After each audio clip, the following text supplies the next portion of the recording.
Hi, I'm Town Administrator Andy Sheehan. Welcome to this week's video. This is the week of November 16th, 2020. So we're 2 weeks removed from the presidential election. It was exactly 2 weeks ago today. So it's a great opportunity for us to invite Ilene Twiss, our town clerk, in and talk about the election in Middleton and everything that goes into that. Leading up to it, the actual election itself, and then coming out of it. So Ilene, welcome. Thanks for joining me today. Thanks, Andy. Thanks for asking. So the election, of course, is more than just election day itself. And this year, with COVID and everything else, everything seems more complicated. So when did the presidential election really begin for you and for Carmelina Fiore, the assistant town clerk? So that's a big question. So our election season, if you will, started basically last January, along with everything else the town clerk's office has going on. But we kicked off the election season, if you will, in preparation for both our annual town meeting and town election, which would be in May, but we also started to prepare for the presidential primary on March 3rd. So we started then in earnest to start to prepare, knowing we were probably going to be looking at early voting and heading into that primary. So we started then preparing, and then of course COVID hit, and that truly changed how we were approaching elections. And so we started doing things that we had never done before. We got through the primary in March. We headed into our town election and town meeting, which ultimately was postponed till June, and continued through that, only to begin for the state fall primary, which we thought July would be quiet, and sure enough, it wasn't. We had a huge mail-in campaign process going on. So we started with mail-in voting and right into early voting. And then we had the September 1st primary, all while preparing for our November election, which of course, that in and of itself would take 6-8 months to pull together. So it's been quite a season. It sure has. So with all of that as background, how did November 3rd go? So November 3rd went well. We're exhausted, but it went well. I mean, we can't say that we got a lot of positive feedback. Our numbers were fabulous. We had an 84% voter turnout. We came into election day with nearly 60% voters having voted. We have 7,012 voters at election time, and we came to the polls with about 3,982 mail-in and early voting ballots on hand to be cast through our central tabulation facility, is the term the state uses. So we had a separate facility, a separate tabulator just for early and mail-in ballots, so that the voters didn't have to wait in line as we were casting thousands. We still had a little over 2,000 voters come on election day, and it gave us an 84% turnout, like I said. And so we had 5,905 voters for all intents and purposes on election day. Wow. So it was a good day. And how does that 84% compare to 2016? So in 2016, we had 80%. So in 2016, we had 6,480 voters, and we had 5,211 cast. So we're pretty comparable. And early voting in 2016, it was the first rollout of early voting. So that was very popular. And we came in with about 3,000 ballots in 2016. People really took advantage of early voting in person. Mhm. And does it sound like early voting will be a regular thing going forward for at least for state and presidential elections? I would think so. It sounds like we're going to see it for every election. I don't think that town elections are going to necessarily escape it either.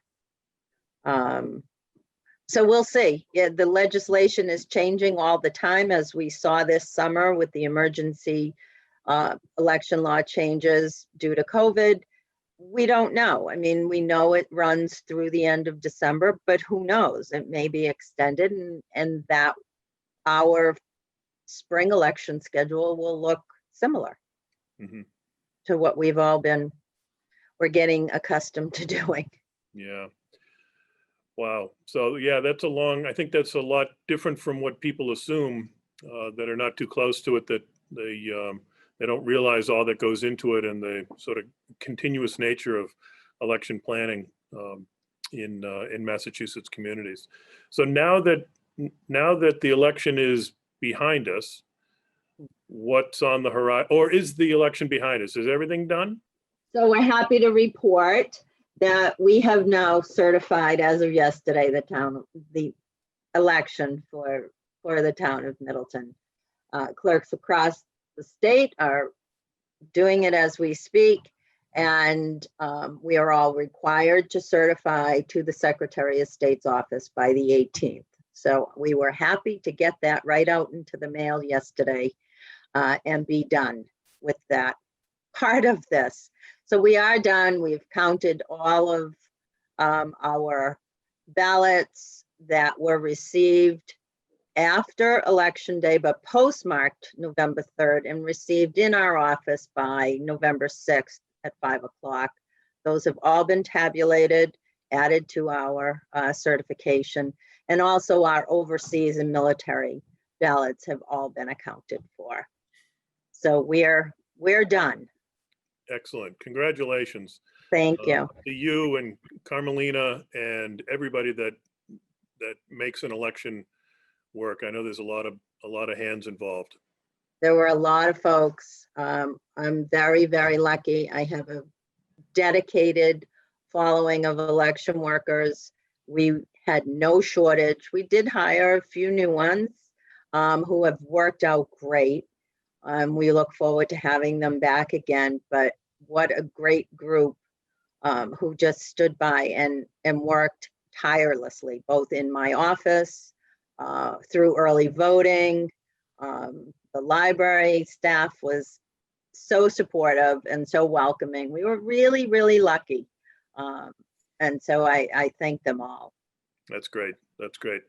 So not to rain on the parade, but now that the election's done, what's next for the clerk's office looking ahead? Well, we don't have much downtime. We're already getting busy we're kicking off January. And so with that comes our annual census that is required under state law. So the census will be coming out into the mail to households probably the first week of January, if not by the 2nd. It'll include the census form. We track residents, and it'll also include our 2021 dog licensing, our annual dog licensing. And there'll also be an insert for the library. They each year include some news about the library and do a fundraising effort. So that'll be coming out. We're just getting that ready to out the door. That'll be coming out again in beginning of January, but we'll also on January 4th be offering the start of nomination papers for our spring annual town election, which will be May 18th. Nomination papers will be available in our office. For many offices that are open, we'll be starting to advertise that on Facebook and our town website. And nomination papers will be due back to our office March 30th by 5 p.m. So we're certainly getting quite busy with that. We anticipate a busy election season. No doubt. So a quick opportunity to catch your breath and then on to the next thing. Right. Yeah. And of course, town meeting will be in the mix on May 11th. And so we'll see what that brings. Mm-hmm. We're not going to get a break here. No, which is fine. It just keeps on going. So Ilene, thanks for joining me today, talking about the election in Middleton and the look ahead to nomination papers and the census and all of that. So thanks to you, thanks to your entire team, Carmelina Fiore, your assistant town clerk, and everybody else, everybody that worked early voting or at the polls, the library staff and the trustees for allowing us to take over the meeting room for early voting. Everybody else, a whole lot of people, as I mentioned, DPW, police, fire, the light department, so school department. So thanks to you and thanks to everybody else who pulls together to allow these things to take off and go off without a hitch. So thanks, Ilene. Thank you. So just a quick update for folks today. We've talked a lot about COVID. We're still talking about COVID. We're probably going to keep talking about COVID. We are seeing cases in Middleton tick up again. So just ask that people remain vigilant as we head into the holidays so that we don't lose the progress that we've worked so hard to make over the past 8 months or so. It does look like there will be some vaccines available either later this year or beginning of 2021. That is certainly welcome news and exciting news. But even with vaccines, health officials think it could be late 2021 before we're really past the virus. So it's important, particularly now at the end of the year when we would typically be gathering with family and friends, to continue to wear masks, wash hands, observe social distancing, and make sure that we keep the progress and the momentum that we've made. So a quick quote for you today comes from Irish playwright and political activist George Bernard Shaw. It goes, quote, "I learned long ago never to wrestle with a pig. You get dirty, and besides, the pig loves it," unquote. So I guess the takeaway is pick your battles carefully. So as always, please email me with topics that you'd like to see me address. We'll be talking about the budget development process coming up pretty soon. We'll be talking about the facilities project at 105 South Main Street fairly soon as that starts to reemerge and reshape. So you can email me at andrew.sheehan@middletonma.gov. Thanks as always to Adam Stone and Paul Paliselli from Middleton Public Access for producing this video. Thank you for watching. And as always, be safe and be well. Thanks.